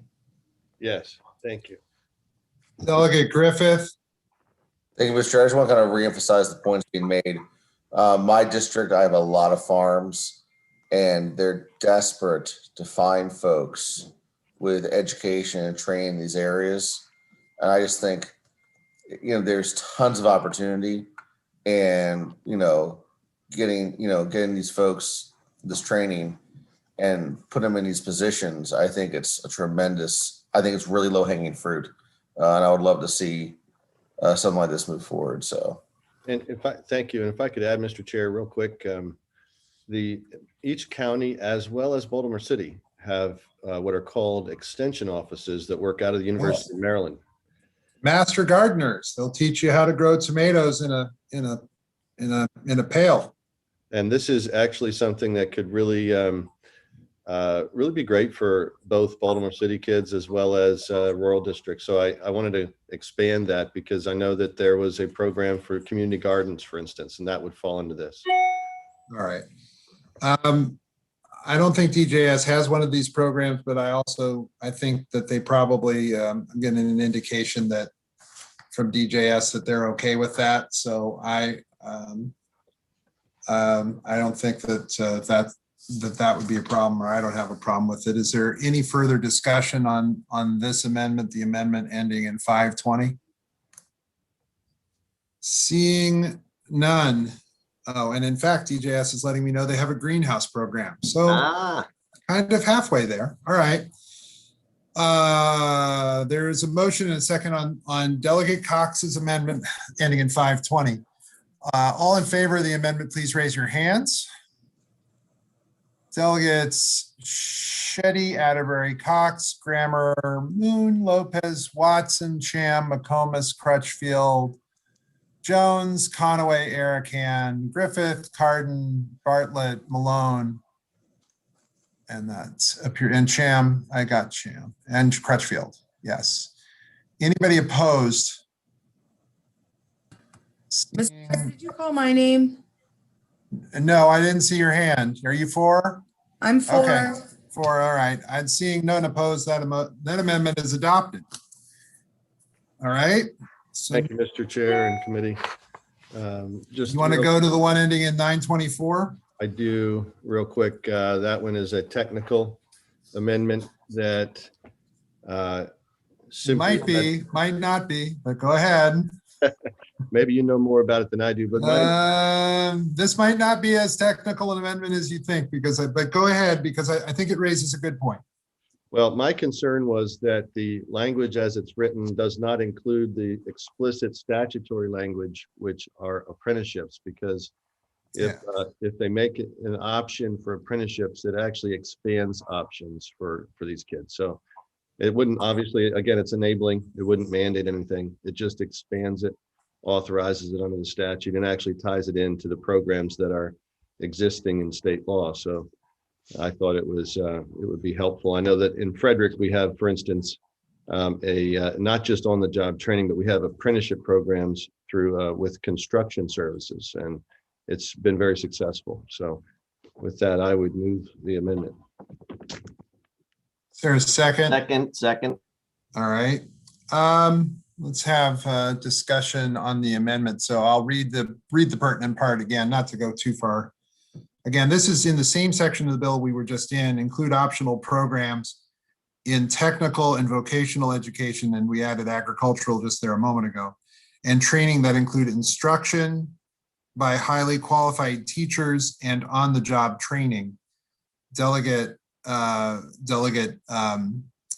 Cox would add apprenticeships. I think the difficulty here is that these kind of programs, again, we're talking about the department shall develop and implement juvenile services educational programs at all residential facilities of the Department of Juvenile Services. So this is for kids who are being detained. Generally, my understanding is they don't let the kids, this is different, I think, from adult prisons. They do not let the kids go out and take advantage of programs necessarily. They would have difficulty letting the kids go out for an apprenticeship program. So I think it's harder for them to do that, because it's not like the kids can, go step out and then get on a bus, go to someplace where they can get an apprenticeship and come back. So I think that it's deliberate that apprenticeships are not in the bill. Delegate Grammer. Thank you, Mr. Chair. I think that may be the case, but I know that was specifically talked about in the work group I was in. And frankly, I know people who own giant maintenance shops for cars, and they straight up say, I will hire a person and train them. And this guy makes a lot of money. They will train them on the job. They're struggling that bad for people. So I get that. That would be a little challenging, but I mean, this is exactly where we need to go with this. And this is on the job training. The whole committee was enthusiastic about it. I understand the challenges, but I mean, it's a great opportunity for these kids. So I think that it's a distinction between what they do at the facility where the kids are being detained. It's a difference between the services they provide at the facility and the services that they receive when they get home. I think that, I mean, in last term on Economic Matters, that, you know, apprenticeships is something that's very important to me. And I've seen the value of them. And you know, there are plenty of places that are doing great apprenticeship programs that are targeted particularly at people over 18. They're targeted at like, I think the carpenters have a program over in Arbutus. There's the people who fix the cars up again. There's a range of different programs. I think the difference here is because this is in a section of the law that's dealing with kids who are being detained, they can't operate that as easily.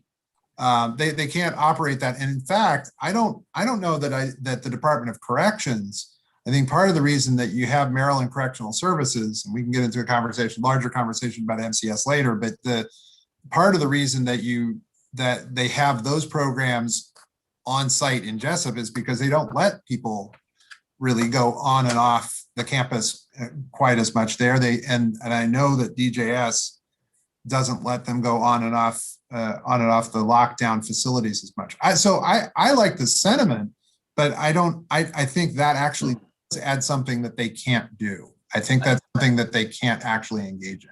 I get that, but if you follow these cases, there are kids that move around quite a bit.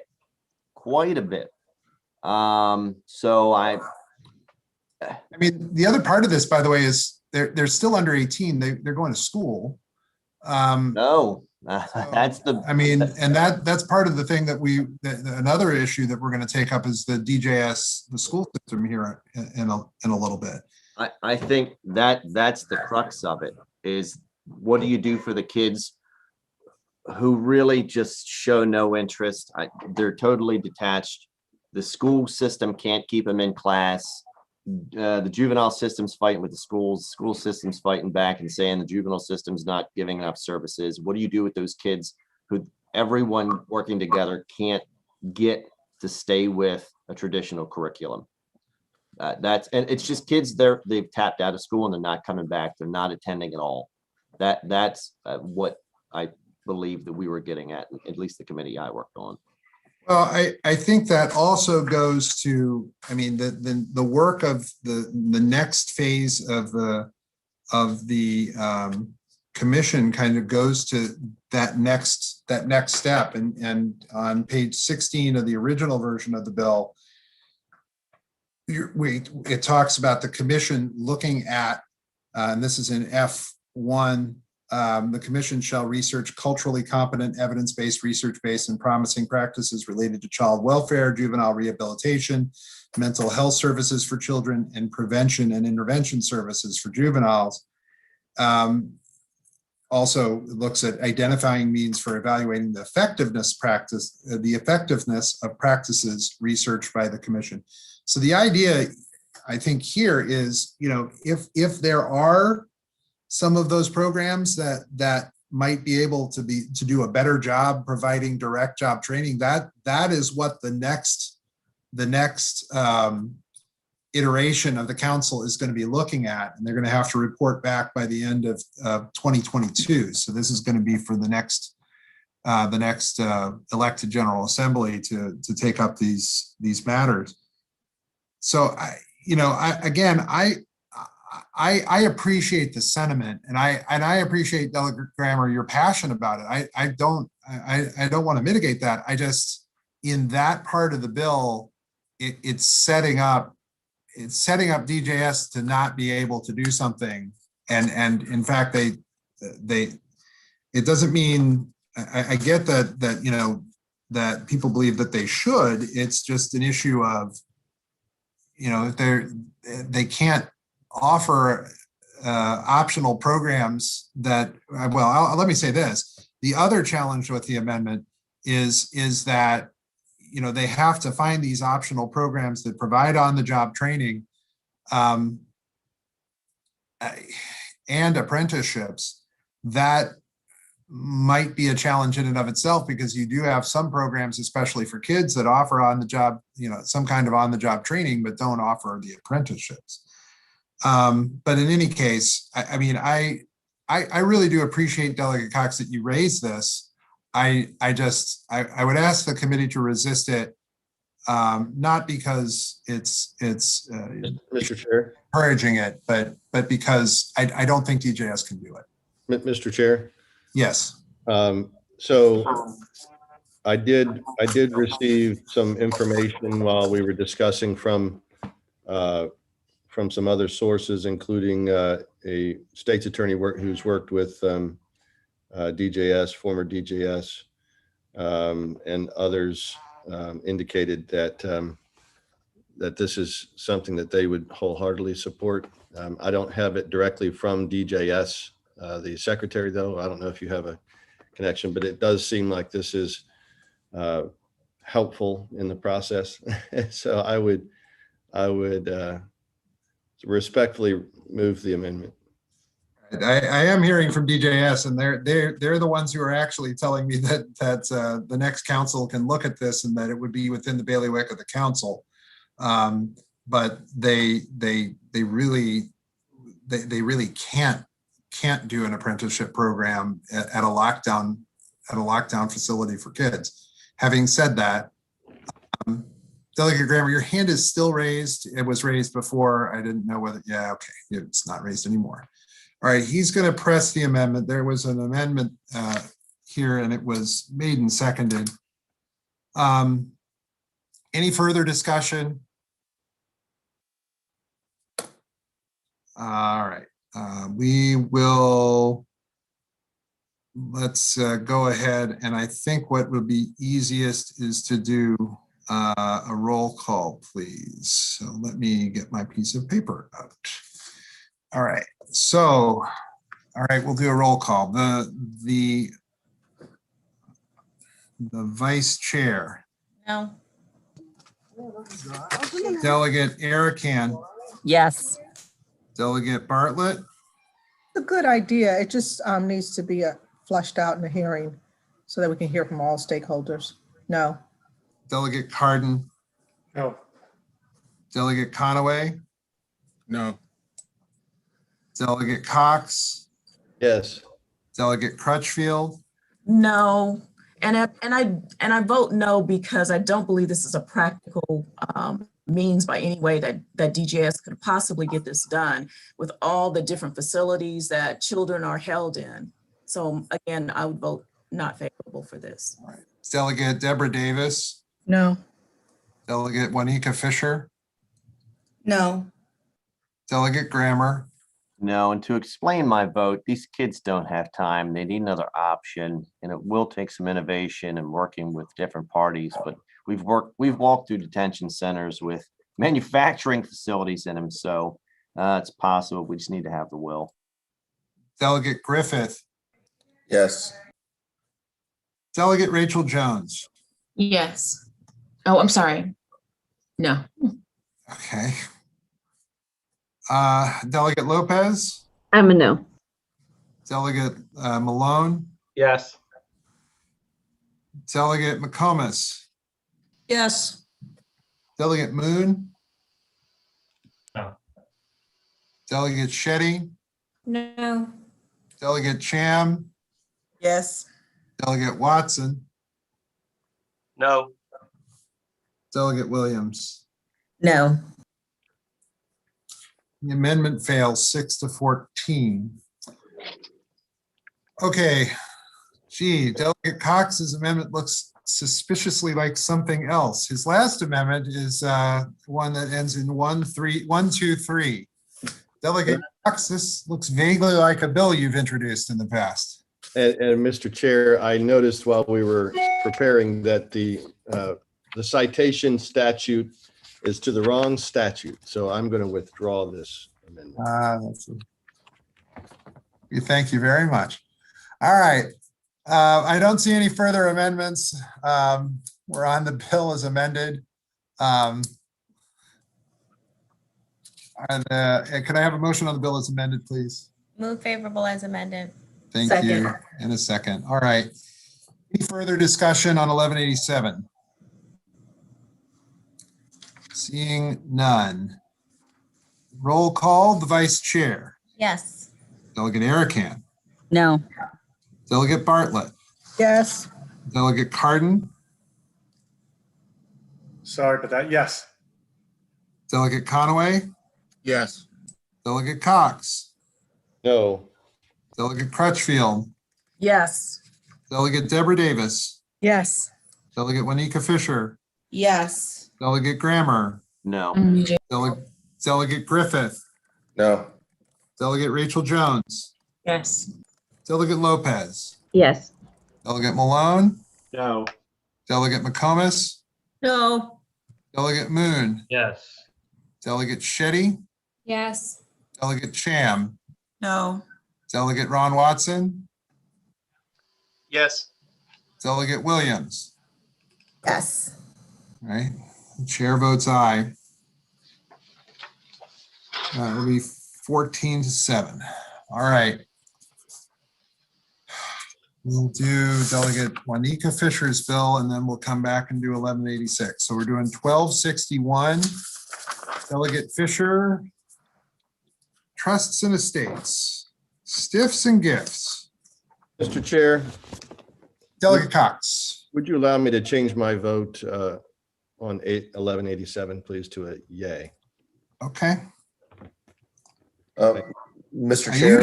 We generally don't do this because then I get into trouble and people start playing move the ball, but as long as it's not going to change the outcome, all right. Delegate Griffith. Same, please. All right. Thank you. So now 16-5. 1261. 1261 is here. It is Delegate Juanika Fisher's bill. We've got amendments. Delegate Fisher, can you tell us what the amendments do, please? I'm happy to help too if you need it. Yes. Or can I yield to Holly? Yes, you can yield to Holly. That's fine. Thank you, Mr. Chair. So the amendments conform the bill to the Senate, and I'll just go through. There was an issue between the two sections of the real property and the estates and trust section. So the amendments just clarify those issues. So it clarifies the definition of electronic presence, clarifies the definition of physical presence. It adds language that electronic will or remotely witnessed will shall include a certain paper certification. It defines an electronic power of attorney in real estate transactions and carves out an exception for real estate transactions. And it modifies and alters definition for remotely witnessed power of attorney. The rest are just conforming amendments for the Senate version. All right. Are there any questions regarding the amendments? Delegate McComas. Delegate McComas. You're muted.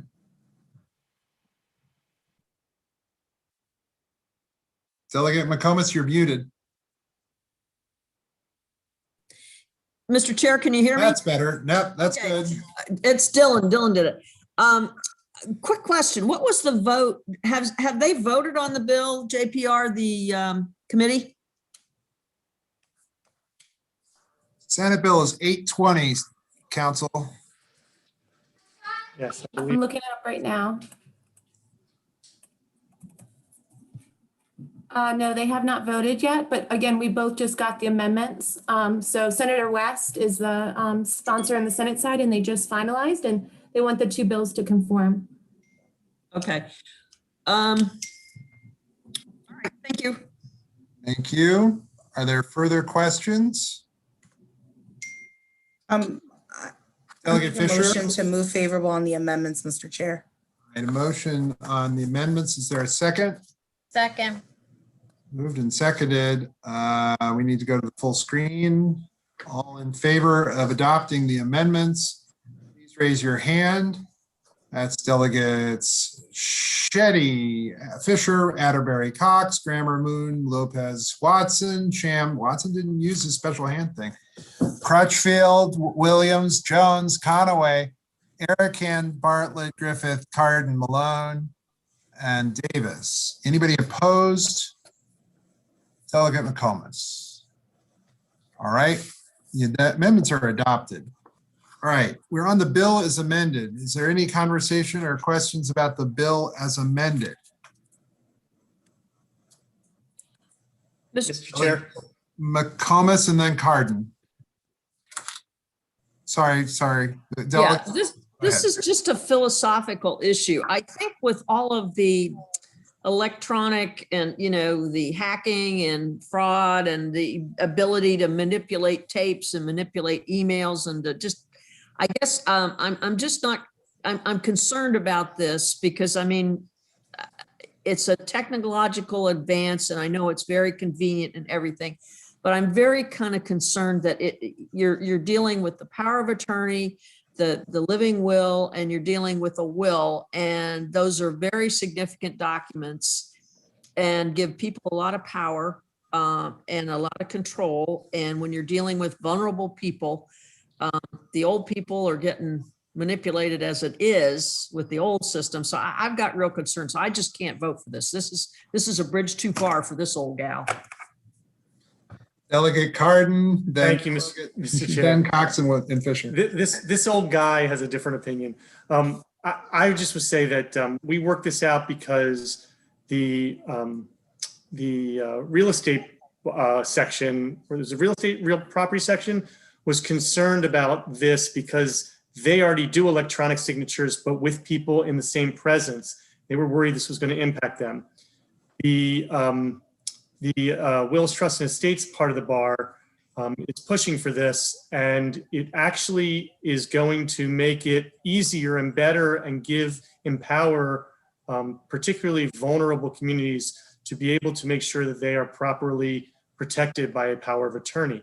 So I understand the concerns of my colleague from Hartford County, but I think that that we're actually doing far more good than the potential for problems. And the only opposition was this conflict of law. We worked out the conflict of law. So now there is literally no opposition to this legislation. As far as I remember, there's no opposition to this legislation. So I think it's a great idea, and I'm glad that Delegate Fisher was able to work with Senator West to make it happen. Delegate Cox, then Fisher, then McComas again. Delegate Cox. I just wanted to echo what Delegate Carden just said and thank Delegate Fisher for doing such a good job across the aisle. I mean, we worked as a subcommittee, and then the different sections of the bar came in with their amendments, and Delegate Fisher took the amendment also that we had discussed regarding ensuring a requirement for audio visual, which I think goes to Delegate McComas's concern. And so they struck on our request the section that allowed just simply audio. So now there has to be an audio visual, there has to be a video presence. And then the bar section also provided other requirements. So with all of those things, I'm happy with it. And I also mentioned it's cross-filed by Senator West. So as Delegate Carden mentioned. Delegate Juanita Fisher. Oh, sorry. There I am. I just want to thank you, Mr. Chair. Thank you, Mr. Subcommittee Chair Carden, and Delegate Cox pretty much wrapped up everything I was going to say. So I just appreciate the bipartisan effort. I think it's going to really help folks. And I also wanted to say some of the experiences I've had at the practice in which I work during this last year of COVID, for those of us that are some of our communities are most vulnerable and communities of color, this accessibility to attorneys as well is really going to improve those communities. Actually, I think encouraging efforts around wills and getting those things together. I think also a lot of the times in these issues, we think of the people that do have money and assets and the things that they're doing to be manipulated, but there's a lot of vulnerable communities that also need this type of support. You know, maybe there's only one family home and things like that. So I'm really excited about it.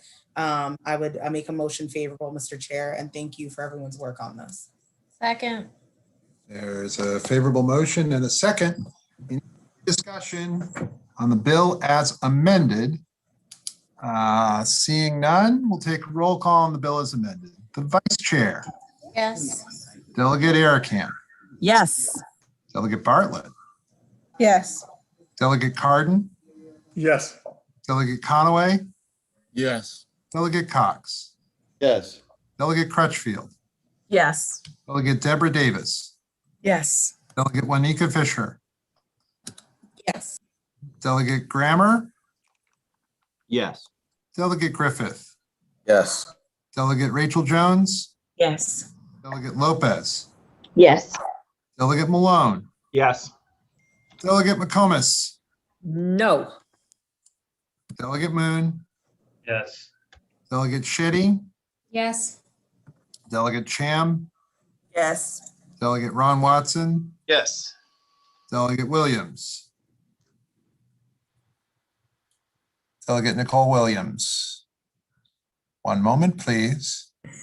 Yes, sorry, I couldn't unmute there for whatever strange reason. Yes, yes. and Right. Thank you. The chair sees 19. All right, last one for today is 1186. We had pretty extensive conversations, I think, about this when it first passed. This is a one-year extension. They were unable to complete the work because of challenges related to COVID, but this is the firearm crime and gun study that was passed in 2020. They need an additional year. So that is what this bill does. There are no amendments.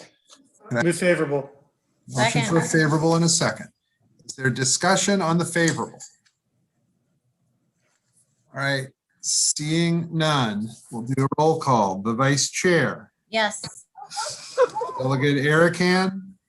Sorry, could you tell me the bill number again? I'm sorry. It's 1186. It extends the gun study another year. I'm a no. Delegate Bartlett. Yes.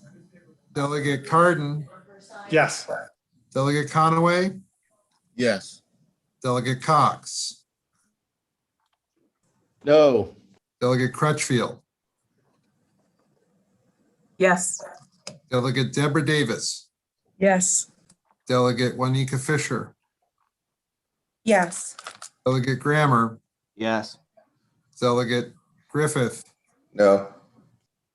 Delegate Rachel Jones. Yes. Delegate Lopez. Yes. Delegate Malone. No. Delegate McComas. No. Delegate Moon. Yes. Delegate Shetty. Yes. Delegate Cham. No. Delegate Ron Watson. Yes. Delegate Williams. Yes. All right. I see 14-6. All right. Next week is a long week. I think we have bill hearings on the Monday. We need to do the withdrawal. There is a withdrawal. I did not. Where is my? Move to withdraw 772, I think it is. All right, there's a motion to Second. withdraw unfavorable or withdrawal unfavorable on 772, and it was seconded. All in favor of the unfavorable withdrawn, please say aye. Aye. Aye. Anybody opposed? All right, so that one is done. We have 11 a.m. on Monday for the Public Safety Subcommittee. Sponsor-only bill hearings at 1:30. They will move relatively quickly, he said, knowing that might not happen. With that, I think, and we may have a vote session We definitely will be having vote sessions throughout the remainder of the week. But we will not have a voting session tomorrow. We will not do a voting session tomorrow. So that will raise the likelihood that we will vote on Monday. And if we do, it'll probably be in the afternoon, early evening. Everyone, thank you very much for a good week, hard week. Well, I can't talk. Good week of work. Thank you very much. Enjoy your weekend. Great job, Mr. Chair. Great job. Have a great weekend. Thank you all.